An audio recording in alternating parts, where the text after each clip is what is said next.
Yung una kong asawa, wag na yon. Nanay ni Inda yun. Medyo problema tayo.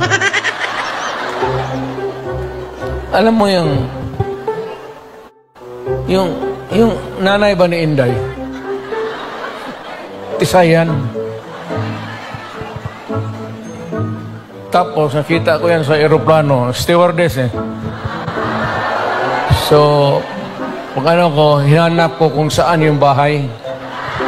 Doon sa Monteverde, doon sa Davao. Pasok ako sa mga bahay-bahay doon, nakita ko ang gaga. Nagalaba. Puta, maganda ito ah.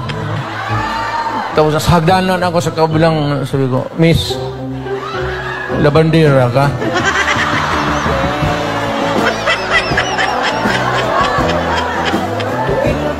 Ewan ko kung sino taga-Davao dito.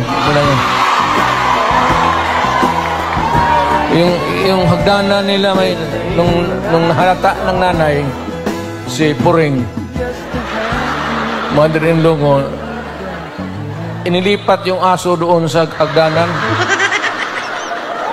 Tang ina, hindi ako makaakyat.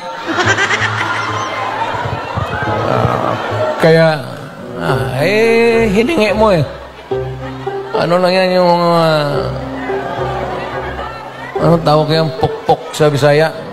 Balutin mo ng karne, tapon mo doon. 2 araw, ang aso nila kakakakak. 2 araw na ako na. Nung namatay, kaya yun.